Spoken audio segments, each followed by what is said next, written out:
Dear students, welcome in my YouTube channel.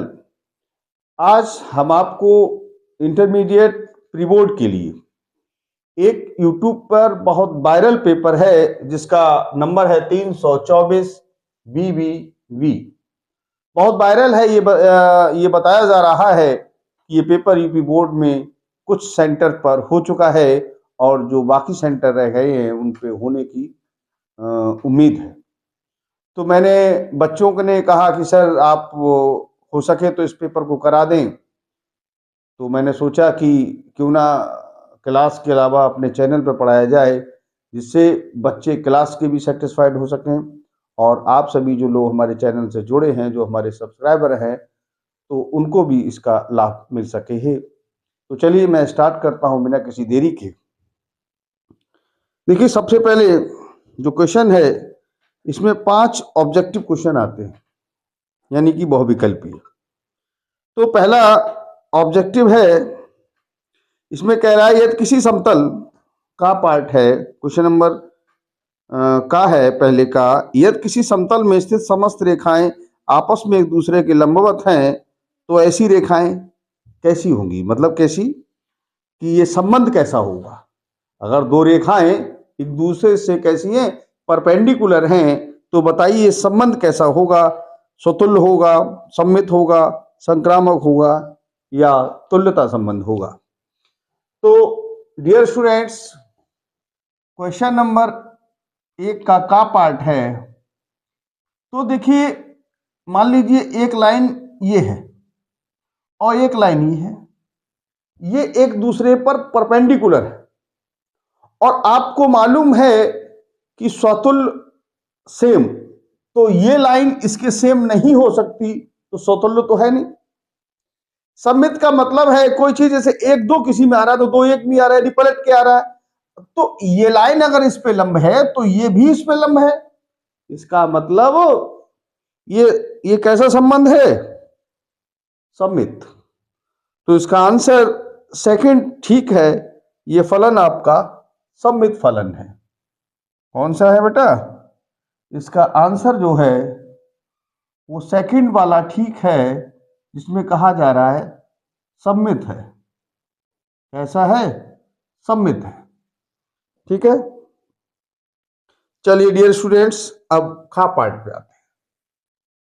खा में कह रहा है कि एक आव्यूह है जिसकी कोटि है, एक आव्यूह है, एक आव्यूह ए है जिसकी जो कोटि है, कि कोट जो है वो m क्रॉस n की है, यानी m रो है और n उसमें कॉलम है। यदि उसे 2a कर दिया जाए तो उसकी कोटि क्या हो। आप जानते हैं अच्छी तरह से कि यदि किसी आव्यूह में किसी स्केलर से मल्टीप्लाई कर दिया जाता है तो every element is multiply by the scalar, वो उस स्केलर से प्रत्येक एलिमेंट को मल्टीप्लाई हो जाती है। तो उसके ऑर्डर में तो कोई फर्क नहीं रहेगा, नंबर ऑफ रो भी वही रहेंगे, नंबर ऑफ कॉलम भी वही रहेगा। तो इसका आंसर फिर सही है पहला, m गुणा n। तो 2a की कोटि कितनी होगी, m n ही होगी, ही होगी।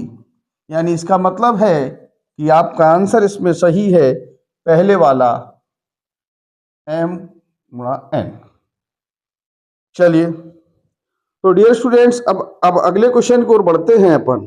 क्वेश्चन नंबर 3 है। थर्ड इसमें कह रहा है कि एक अवकल समीकरण है, गा पार्ट है, एक अवकल समीकरण है जो कि इस प्रकार से लिखी गई है, dy/dx की पावर 2 है, इसकी होल पावर 2/3 है, और ये लिखा है d2y/dx स्क्वायर। यहां 2/3 है तो पावर जो है यहां नहीं होनी चाहिए, या हो तो कंप्लीट नंबर हो, तो दोनों तरफ घन करने पर, दोनों तरफ घन यानी कि क्यूब कर दें। करने, जब क्यूब करेंगे तो ये रह जाएगा 1 प्लस dy/dx की पावर 2, यहाँ 2 रह जाएगी और यहाँ आपका ये पावर 3 हो जाएगी। तो डियर स्टूडेंट्स, आपको मालूम है, अच्छी तरह से आप जानते हैं कि जब कोई मैक्सिमम टाइम डिफरेंशिएट होता है, उसकी जो होल पावर होती है उसी को हम क्या कहते हैं, घात कहते हैं। इसमें घात पूछी गई है तो घात आपकी हो जाएगी घात बराबर 3, ठीक है। यही इसका मतलब है, इसका जो आंसर है, आंसर आपका सेकंड वाला सही है, यानी 3, ठीक है। ठीक है डियर स्टूडेंट, हम थोड़ा सा आपको ज्यादा जल्दी नहीं करा रहे हैं क्योंकि मैं चाहता हूं कि 1 बाई 1 वर्ड आपको समझ में आए। तो डियर स्टूडेंट्स, बढ़ते हैं अगली ओर। गा के बाद घा है। देखिए इसमें कह रहा है आई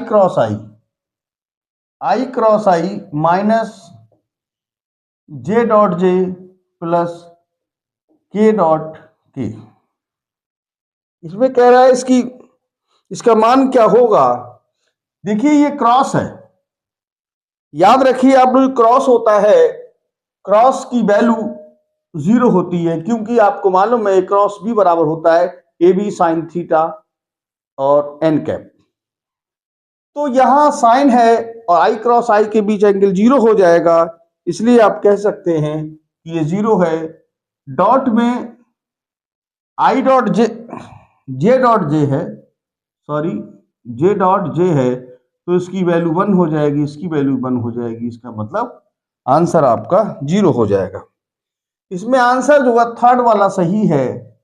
कौन सा? थर्ड, यानी आंसर आपका 0, ठीक है। ठीक है, यहां तक शायद समझ में आ गया होगा। अगला क्वेश्चन है आपका, आपको लिमिट दी गई है 0 से √3। क्या है? लिमिट है 0 से √3 और आपका दिया 1/1 प्लस x² dx। तो डियर स्टूडेंट्स, इसमें देखिए कुछ है नहीं, बहुत सिंपल क्वेश्चन है और मैं चाहता हूं कि आपको समझ में ए से जेड तक आना चाहिए। ऐसा नहीं कि ये आ जाए वो नहीं, वो आ जाए तो वो नहीं। तो इसका इंटीग्रेशन क्या हो जाएगा? tan inverse x। लिमिट कितनी है? 0 से √3। लगाइए आप लोग, पहले upper limit minus lower limit. देखिए डियर स्टूडेंट्स, √3 जो है वो tan 60 का मान होता है, या आप π/3 भी कह सकते हैं। इसी प्रकार से जो 0 है वो tan 0 का मान होता है, तो यहाँ π/3 रह जाएगा -0। इसका मतलब आंसर सही है π/3। π/3 इसके तीसरे नंबर पर है, यानी इसका आंसर जो सही है वो थर्ड पार्ट है, जिसका नाम है π/3। मैं समझता हूं यहां तक आपको समझ में आ गया होगा। इसके बाद क्वेश्चन नंबर सेकंड है, जिसका का पार्ट है। क्वेश्चन नंबर सेकंड है जिसका का पार्ट आपको करना है। का पार्ट में कह रहा है कि साइन इनवर्स, ये sign inverse 1 minus x, minus है यहाँ पर, सॉरी यह माइनस है, -2 साइन इनवर्स एक्स बराबर आपको दिया है π/2। पूछा x का मान ज्ञात करो, x का मान ज्ञात करो। तो यहां हम आंसर आपको लेते हैं। देखिए डियर स्टूडेंट्स, हम क्या करते हैं, इसमें एक तरीका आप ये अपना सकते हैं। वैसे क्वेश्चन थोड़ा सा अच्छा क्वेश्चन है, इसको इधर ले आइए। तो 2 साइन इनवर्स x बराबर π/2 minus sine inverse 1 minus. Dear students, हमने क्वेश्चन पढ़ा है कि साइन इनवर्स x ये एक फार्मूला है, बराबर होता है π/2। अदर हैंड आप ये भी कर सकते हैं कॉस इनवर्स एक्स बराबर पाई/2 माइनस साइन इनवर्स एक्स। तो इस साइड में इस फार्मूले को आप अप्लाई कर सकते हैं। मैं समझता हूं आप लोग इसे इस प्रकार से भी यूरिटीनेस कॉस इनवर्स एक्स की जगह ये वैल्यू हो जाएगी 1 minus cos x. Dear students, इसमें आप ऐसा भी कर सकते हैं, लेट माना साइन इनवर्स एक्स बराबर आप थीटा मान लीजिए। एक्स बराबर क्या हो जाएगा, साइन को इधर ले आइए, साइन थीटा। यहाँ साइन पुट कर सकते हैं -2 थीटा। कॉस इनवर्स 1 माइनस यहाँ हो जाएगा साइन थीटा। कॉस को इधर ले आएंगे, कॉस 2 थीटा बराबर 1 माइनस साइन थीटा। ठीक है डियर स्टूडेंट्स, कॉस 2 को कॉस के पदों में अगर आप इसको तोड़ें तो 1 minus 2 sine square theta 1 minus sine theta. 1 ये कैंसिल हो जाएगा, 2 sine square theta plus sine theta बराबर 0। डियर स्टूडेंट्स, यहाँ साइन थीटा कॉमन है तो -2 साइन थीटा प्लस 1 बराबर 0। तो यहाँ आप ये भी कर सकते हैं साइन थीटा बराबर 0। तो साइन थीटा की मतलब हो गया आपने इसको साइन थीटा किसकी वैल्यू होती है, 0 की। ये ऐसा कर लीजिए, थोड़ा सा जगह नहीं आ रही है, यहाँ तक आप स्क्रीनशॉट ले लीजिए। नहीं ना, हाँ तो डियर स्टूडेंट्स, जगह है, मुझे लग रहा है इसमें आ जाएगा, तो एक ही बार में बार बार इसको। अब यह साइन थीटा 0 है तो यहां से देखिए साइन थीटा जो है, जब इसको साइन थीटा बराबर x है तो x बराबर क्या हो गया, यहां से 0। अब यहां -2 साइन थीटा प्लस 1 बराबर 0, तो -2 साइन थीटा बराबर -1 माइनस कैंसिल हो जाएगा, साइन थीटा बराबर 1/2। या आप इसे ये भी कह सकते हैं यहाँ पर कि साइन थीटा बराबर आपका 1/2 है तो x बराबर 1/2। अब ये मान 0 भी हो सकता है और 1/2 भी हो सकता है, दोनों मान में पॉसिबिलिटी है, लेकिन हम इसे चेक करेंगे। तो चेक कैसे करते हैं, थोड़ा ध्यान दें। ये वैल्यू 0 है, 0 यहां लगाइए, तो साइन इनवर्स 1 माइनस 0, तो साइन इनवर्स 1 हो गया। यहां लगाइए 0, 0 मान साइन 0 का होता है, तो 2 गुणा 0 यानी कि 1 मान साइन 90 का है, लिहाजा ये पाई/2 आ गया। इसका मतलब x बराबर 0 समीकरण का हल है, हल है।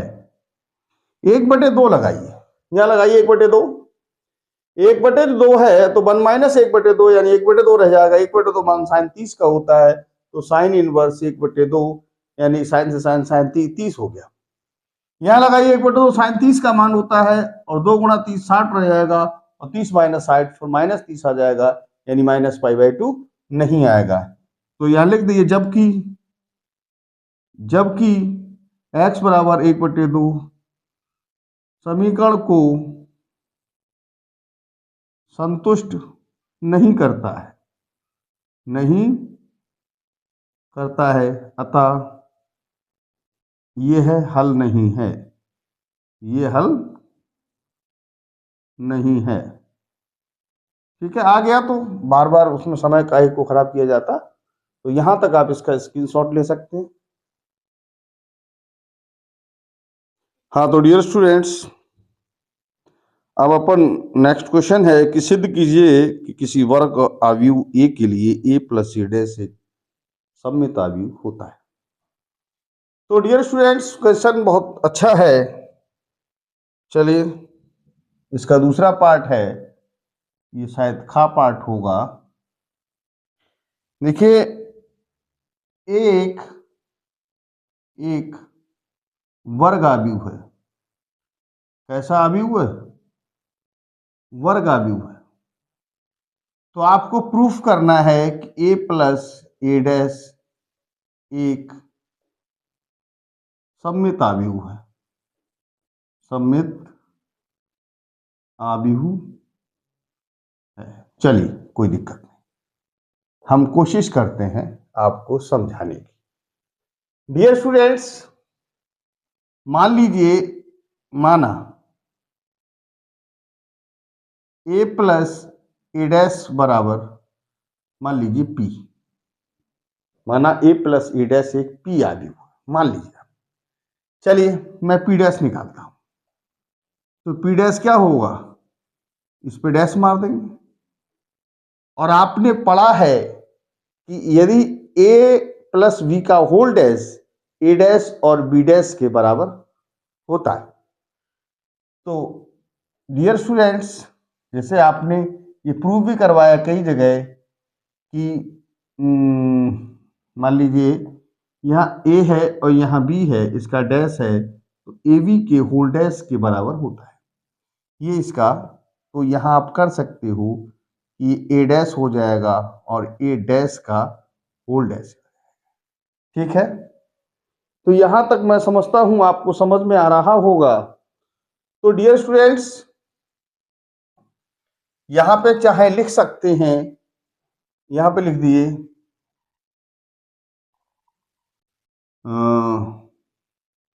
ये रीजन यहां दिखा दीजिए, a प्लस बी का होल डैश बराबर ए डैश प्लस बी डैश। अब देखिए डियर स्टूडेंट्स, ए डैश का डैश अगर किसी डैश का डैश है तो वो विदाउट डैश हो जाता है, यानी ए हो गया। देखिए आपने आव्यूह जो है वो क्रम विनिमय नियम का पालन करती है, तो ए इसको ए प्लस ए डैश लिखा जा सकता है। कॉम्यूटेटिव लॉ होता है ए प्लस बी बराबर बी प्लस ए, ठीक है। अब देखिए जो पी था वही पी डैश है, इसका मतलब है जब कोई आव्यूह अपने डैश के इक्वल होता है तो वो आव्यूह कैसा होता है, सममित, ठीक है। अतः P is equal to P dash, अतः A प्लस ए डैश एक सममित आव्यूह है, एक सममित आव्यूह है। मैं समझता हूं यहां तक आपको समझ में आ गया होगा। चलिए अगला क्वेश्चन है, ये क्वेश्चन बहुत अच्छे हैं और मैं समझता हूं 2026 का जो मेन एग्जाम, अभी तो प्री बोर्ड है, इसके बाद जो मेन एग्जाम है शायद 27 फरवरी को है, तो उसमें भी इनमें से क्वेश्चन आना चाहिए। चलिए अगला पार्ट है, शायद का पार्ट होगा क्योंकि पेपर कुछ ज्यादा स्पष्ट नहीं दिख रहा है। तो देखिए y इज इक्वल टू आपको दिया है मॉड x, आपसे प्रूफ करवाना है कि एक सतत फलन है। कैसा फलन है, सतत। इसको हम चाहें तो fx लिख दें या y लिख दें।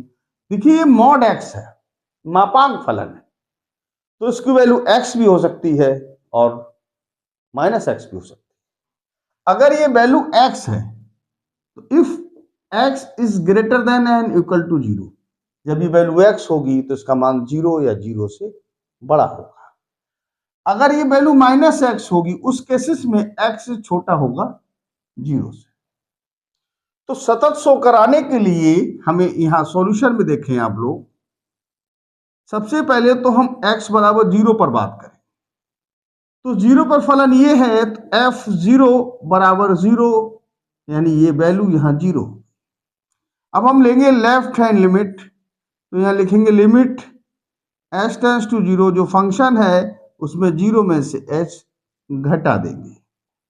यहां आप देख रहे हैं कि ये जो फलन है 0 से छोटा है, यानी ये माइनस है, तो माइनस तो बाहर कर दीजिए, यहाँ 0 माइनस h, तो यहाँ 0 हो जाएगा। क्यों 0, वैसे तो ये प्लस h हो गया, लेकिन माइनस h 0 होता तब भी 0 एक ही पॉइंट होता है, तो उसमें कोई दिक्कत आपको नहीं होती। अब देखिए आप लेंगे राइट हैंड लिमिट, जब राइट हैंड लिमिट ले रहे हैं तो यहां लिखेंगे लिमिट h टेंड्स टू 0, जो फंक्शन है उसमें 0 प्लस h को सब्स्टिट्यूट करेंगे, तो इस केसेस में ये वाली बात x 0 से बड़ा है तो यहां लगाएंगे 0 प्लस h। जब आप लिमिट लेंगे तो फिर ये 0 आ जाएगा। तो जो फंक्शन है जिसमें left hand limit, right hand limit at that point तीनों बराबर आ रही है, इसका मतलब फलन कैसा है? सतत। यहां लिख सकते हैं लेफ्ट हैंड लिमिट बराबर राइट हैंड लिमिट बराबर फंक्शन, अतः x बराबर 0 पर फलन सतत है। कैसा है बेटा?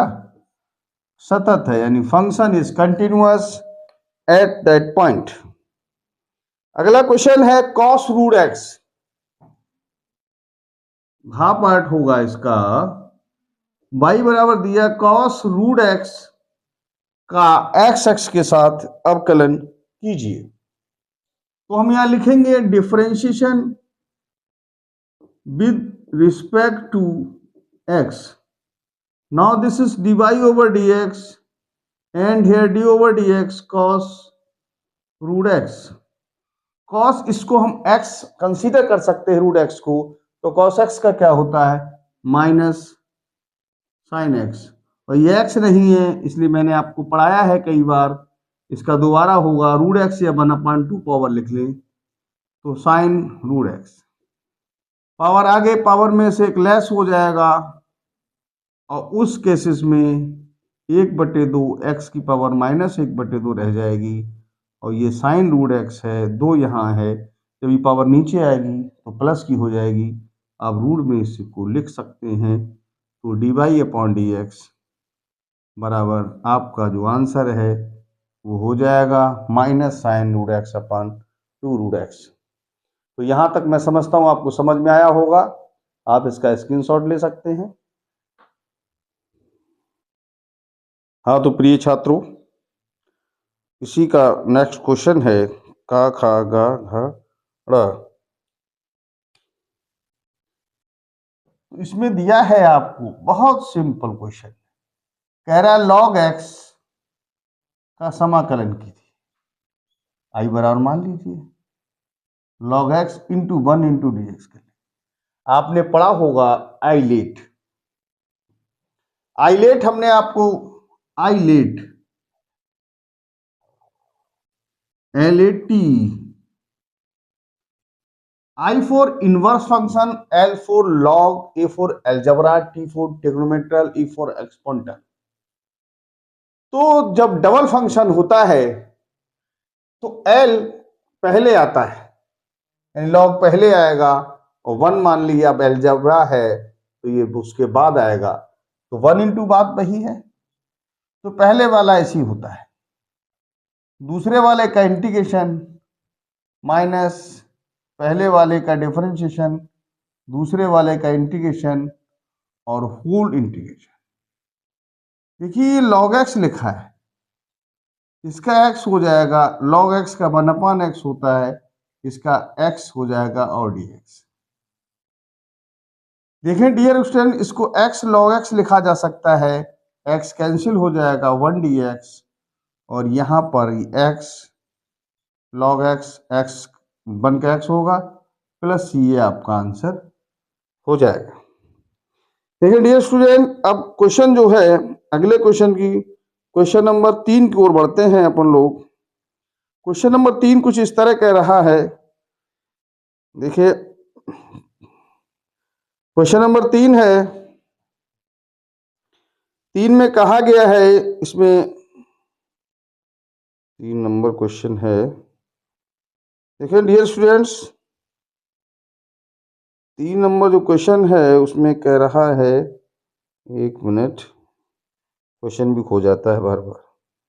चलिए, ये कह रहा है कि आपको 4 खंड दिए गए।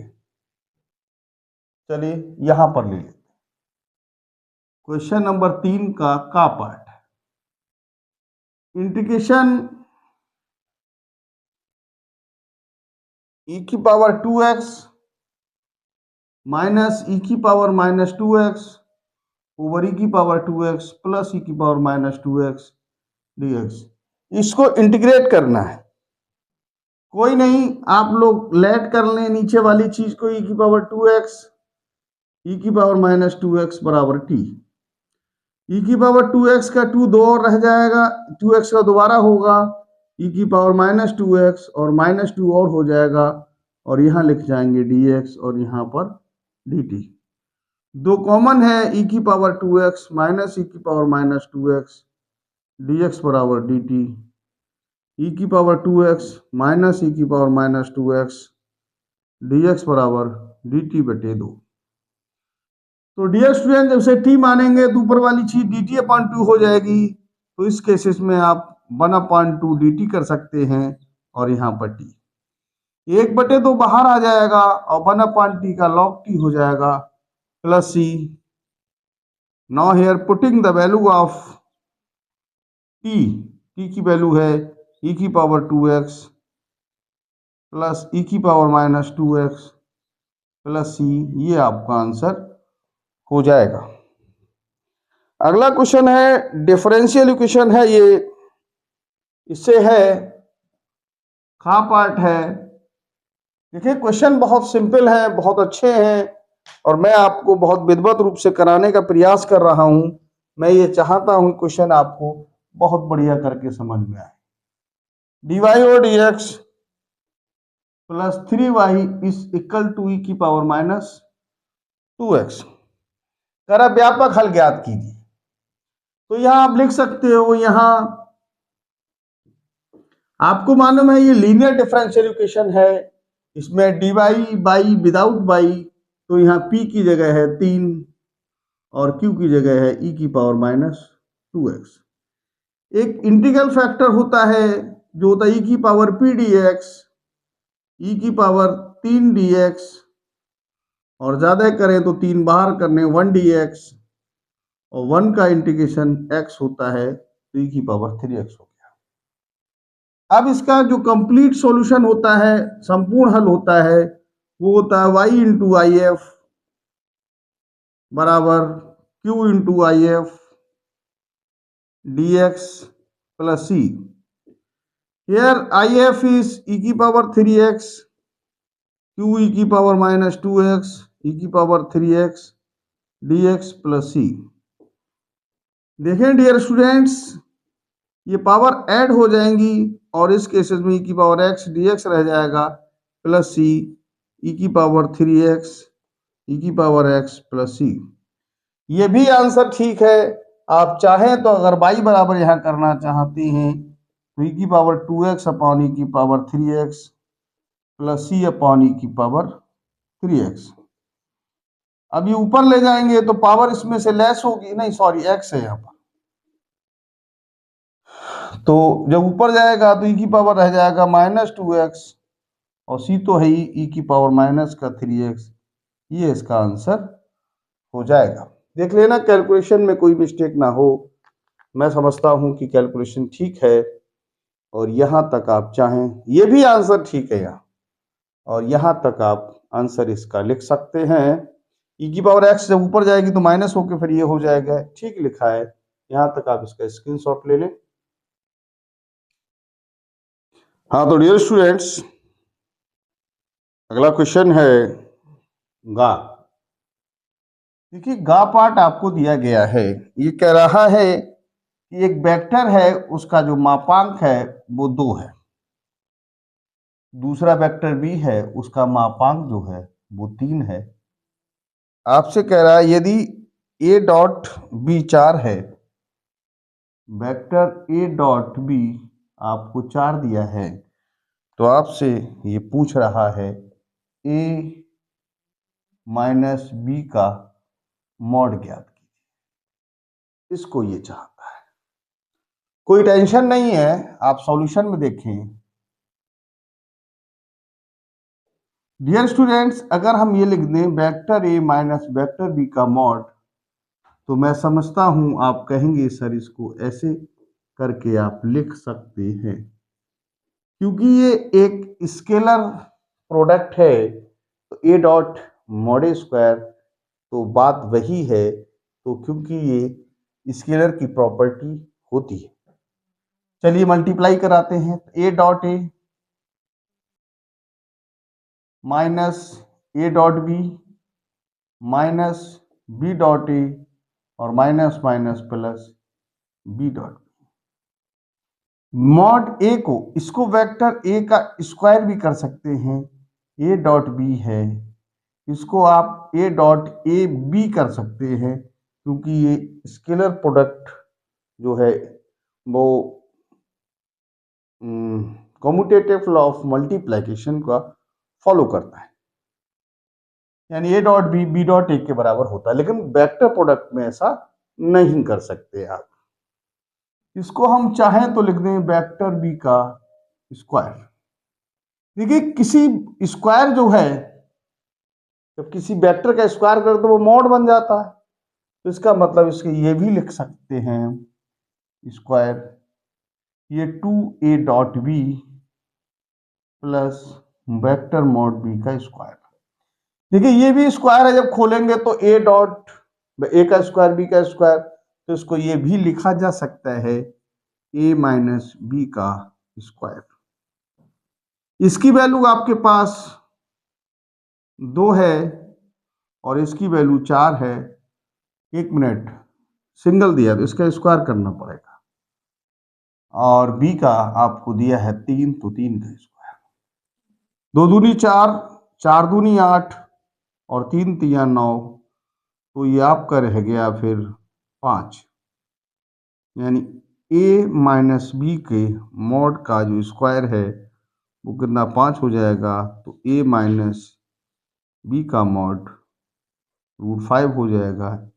यही आपका आंसर होगा। चलिए आगे बढ़ते हैं अपन। अगला क्वेश्चन है, अगला क्वेश्चन कह रहा है, ये प्रोबेबिलिटी से है, प्रायिकता से है, कह रहा पीए बराबर, घा है इसका थर्ड का, तो ये कह रहा है पीए इज इक्वल टू 7/13, पीबी है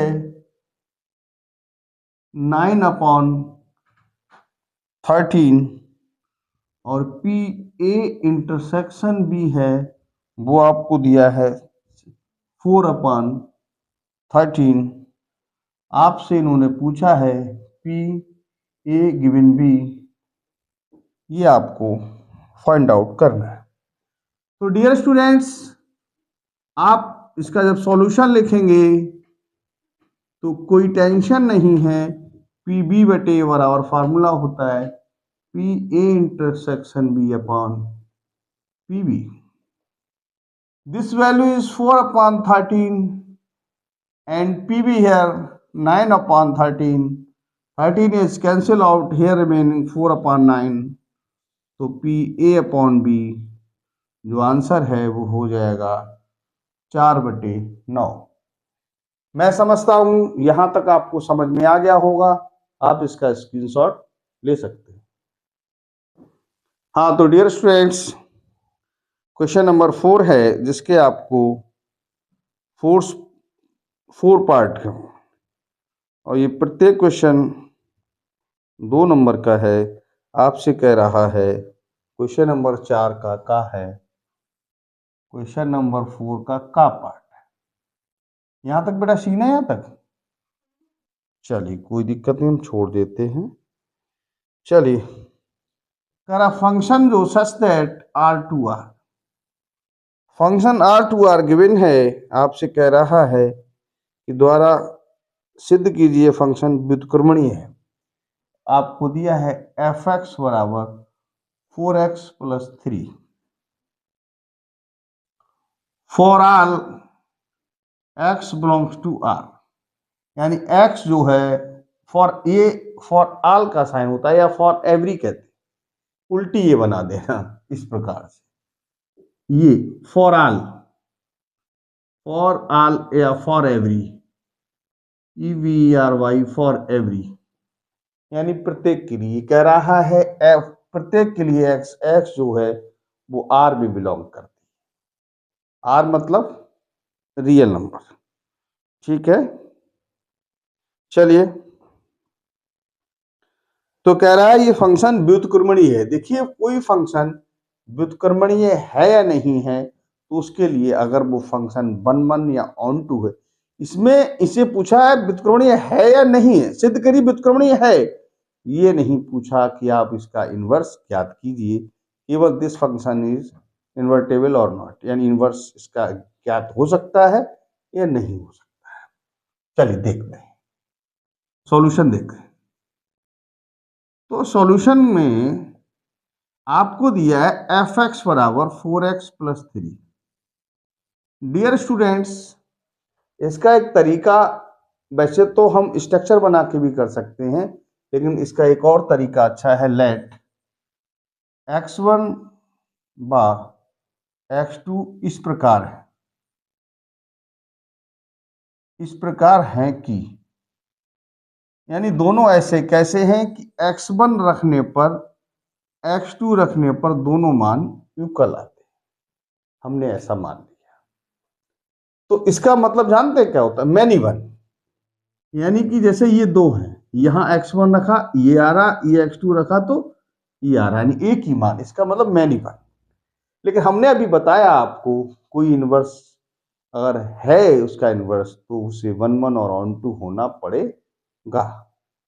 चलिए बात शुरू करते हैं, यहां लगाइए तो ये 4x1 plus 3 is equal to 4x2 plus 3, 3 cancel हो जाएगा, 4x1 बराबर 4x2, या x1 बराबर x2।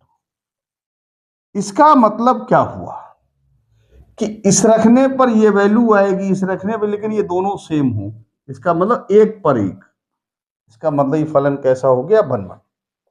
अतः फलन कैसा, इकैकी है, या कह सकते हैं 1 1 है, फंक्शन कैसा 1 1 है। अब हम इसको ऑन टू शो करें, ऑन टू मतलब आच्छादक, तो आच्छादक के लिए हम इसको अगर बाई मान लें इस एफ एक्स को, तो कोई दिक्कत नहीं। एक्स की वैल्यू निकाले तो by minus 3 equal to 4x, अगर x बराबर निकालेंगे तो बाई माइनस 3/4। देखें डियर स्टूडेंट्स, यहां बाई का मान कोई भी लगाइए, x का मान प्राप्त होता है। यहां बाई की वैल्यू कुछ भी लगाओ, 1 2 3 4 5 1/2, यानी कोई रियल नंबर लगाइए तो ये वैल्यू x के लिए आ जाएगी।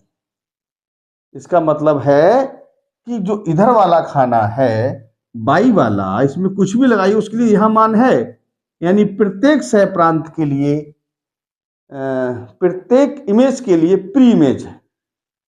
इसका मतलब है कि ये फलन ऑन टू है, यानी आच्छादक है। तो लिखिए प्रत्येक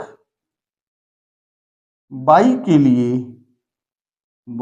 लिए x का मान प्राप्त है, या आप इसे ये भी कह सकते हैं कि प्रत्येक इमेज के लिए प्री इमेज है। ठीक है, अतः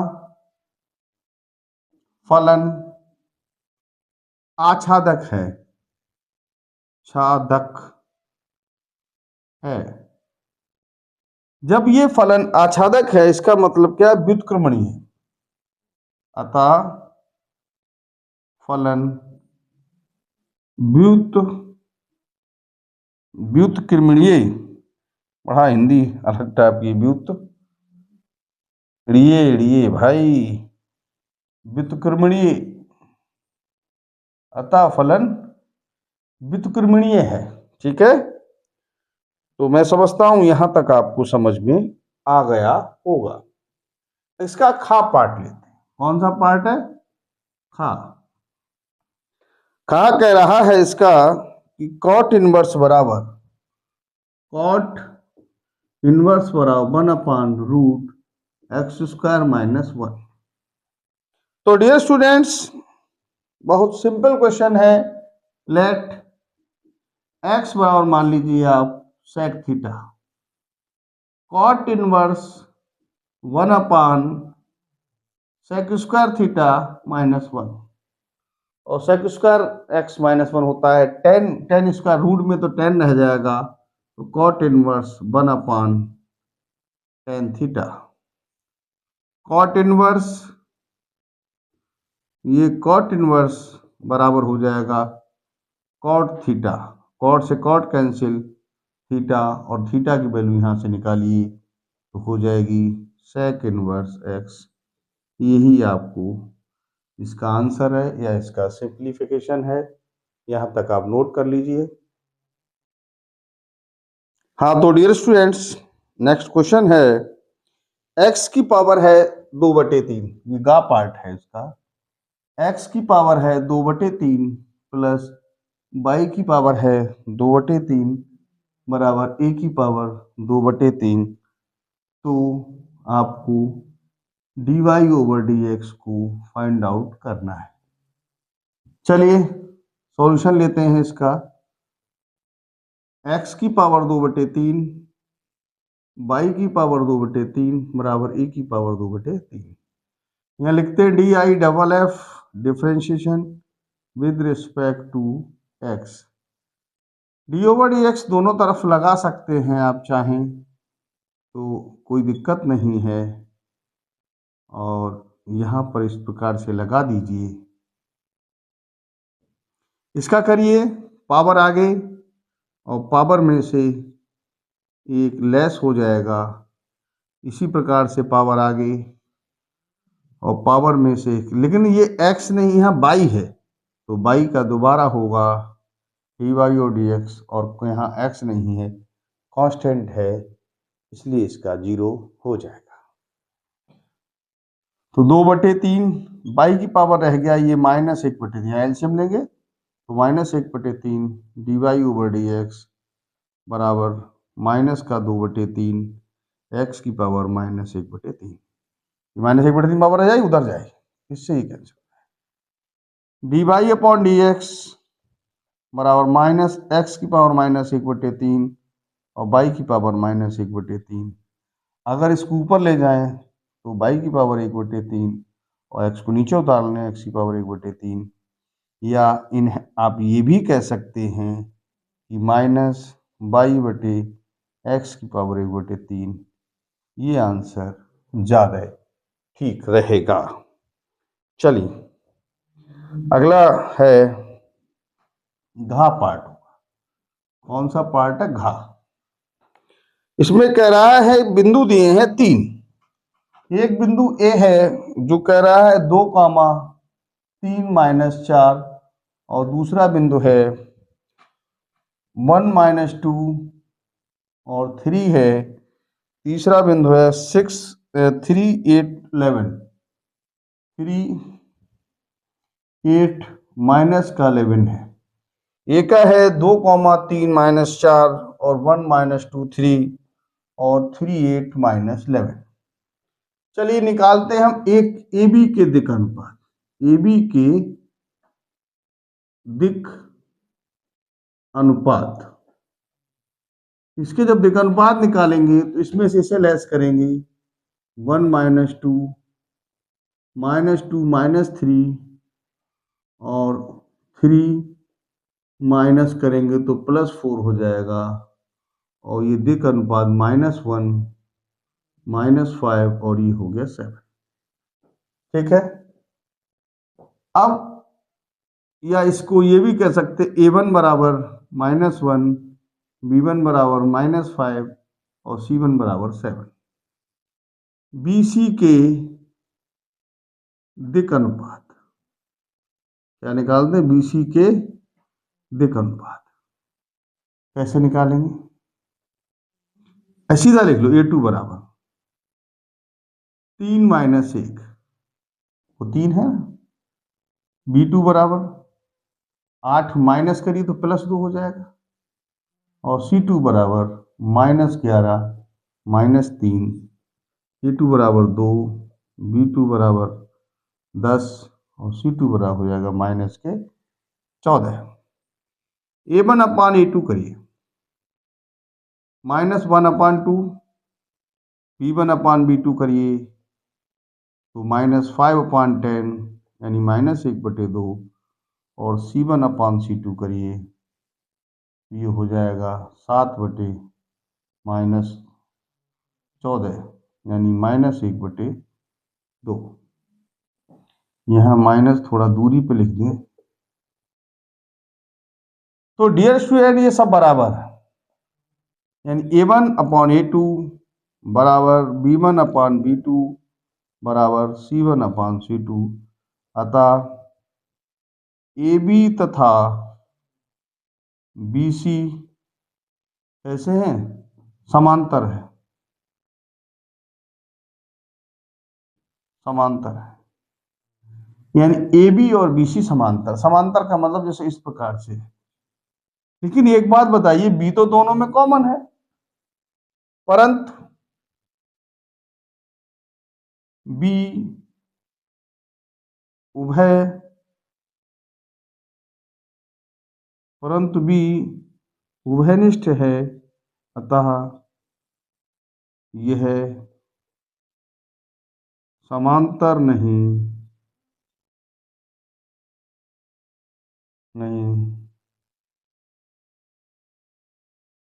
बल्कि ये समांतर नहीं है, संरेख है। समांतर नहीं, कैसी है, संरेख है। ठीक है, क्योंकि आप समझ रहे हो, जैसे एक लाइन ये भी है और ये है माना BC। अब B बार 2 तो नहीं हो सकती, इसका मतलब समांतर नहीं, आगे बढ़ गई, तो ऑन ए लाइन। ठीक है, मैं समझता हूं डियर स्टूडेंट्स यहां तक आपको समझ में आ गया होगा। देखिए डियर स्टूडेंट्स, हमने आपको जो 324 BBB सेट है जो बहुत वायरल है, ये बताया जा रहा है कि ये प्री बोर्ड में आ रहा है, कुछ सेंटर पे हो चुका है, जहां रिमाइंडर सेंटर है वहां इसकी होने की उम्मीद है। और उम्मीद नहीं, लोग तो श्योर कह रहे हैं, लेकिन मैं इस चीज को नहीं कह सकता। फिर भी मेरा काम है कि मेरे से जुड़े हुए, चाहे मेरे सब्सक्राइबर हैं, चाहे वो स्टूडेंट्स हैं, कोई भी एनीवे जो भी मेरे से जुड़ा है, उसके लिए मैं जो उसकी मदद कर सकता हूँ, उसको अपने तरीके से जितना अच्छा समझा सकता हूँ, वो मेरा जो भी दायित्व है मैं उसे निर्वहन करना चाहता हूँ। और मैं समझता हूँ यहाँ तक समझ में आ गया होगा, क्योंकि इसका पेपर शायद 22 तारीख को है, तो मैं इसलिए इसको इंटरवल में बना रहा हूँ। पूरा एक सेट बड़ा हो जाता है तो मैं या 2 या 3 सेट में इसको बना दूंगा, आप यहाँ तक नोट कर लीजिए। दूसरा मैं ये कहना चाहूँगा आपसे, मैं अब ये प्री बोर्ड जैसी 22 के बाद मैं आपको जो एकेडमिक जहाँ मैं चल रहा था, मैं शायद 6 चैप्टर पढ़ा रहा था, परिवर्तन की दर, उसके बाद शायद वर्धमान और ह्रासमान में वहाँ से स्टार्ट करूँगा। और तब तक आप इसे नोट कर लीजिए।